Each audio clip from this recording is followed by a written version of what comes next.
Chapter 37. Jacob lived in the land where his father had stayed, the land of Canaan. This is the account of Jacob.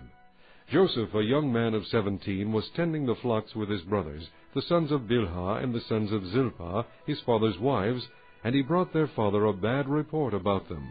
Now Israel loved Joseph more than any of his other sons, because he had been born to him in his old age, and he made a richly ornamented robe for him.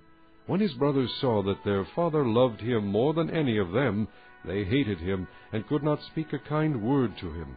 Joseph had a dream, and when he told it to his brothers, they hated him all the more. He said to them, "Listen to this dream I had. We were binding sheaves of grain out in the field, when suddenly my sheaf rose and stood upright, while your sheaves gathered around mine and bowed down to it." His brothers said to him, "Do you intend to reign over us? Will you actually rule us?" And they hated him all the more because of his dream and what he had said. Then he had another dream, and he told it to his brothers. "Listen," he said, "I had another dream, and this time the sun and moon and 11 stars were bowing down to me." When he told his father as well as his brothers, his father rebuked him and said, "What is this dream you had? Will your mother and I and your brothers actually come and bow down to the ground before you?" His brothers were jealous of him, but his father kept the matter in mind. Now his brothers had gone to graze their father's flocks near Shechem, and Israel said to Joseph, "As you know, your brothers are grazing the flocks near Shechem. Come, I am going to send you to them." "Very well," he replied. So he said to him, "Go and see if all is well with your brothers and with the flocks, and bring word back to me." Then he sent him off from the valley of Hebron. When Joseph arrived at Shechem, a man found him wandering around in the fields and asked him, "What are you looking for?" He replied, "I am looking for my brothers. Can you tell me where they are grazing their flocks?" "They have moved on from here," the man answered. "I heard them say, 'Let's go to Dothan.'" So Joseph went after his brothers and found them near Dothan. But they saw him in the distance, and before he reached them they plotted to kill him. "Here comes that dreamer," they said to each other. "Come now, let's kill him, and throw him into one of these cisterns, and say that a ferocious animal devoured him. Then we'll see what comes of his dreams." When Reuben heard this, he tried to rescue him from their hands.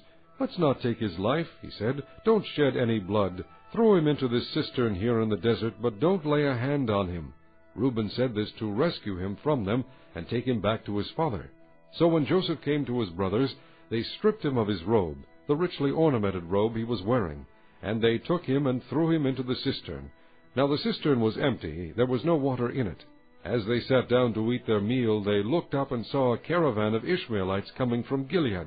Their camels were loaded with spices, balm, and myrrh, and they were on their way to take them down to Egypt. Judah said to his brothers, "What will we gain if we kill our brother and cover up his blood? Come, let's sell him to the Ishmaelites and not lay our hands on him. After all, he is our brother, our own flesh and blood." His brothers agreed.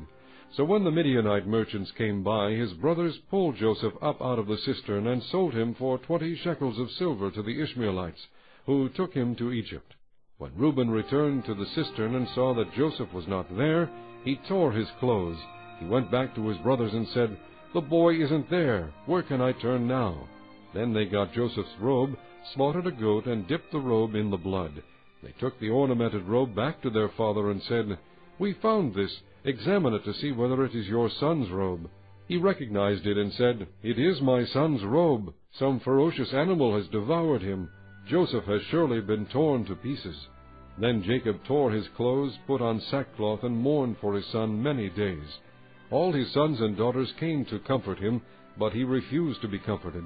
"No," he said, "in mourning will I go down to the grave to my son." So his father wept for him.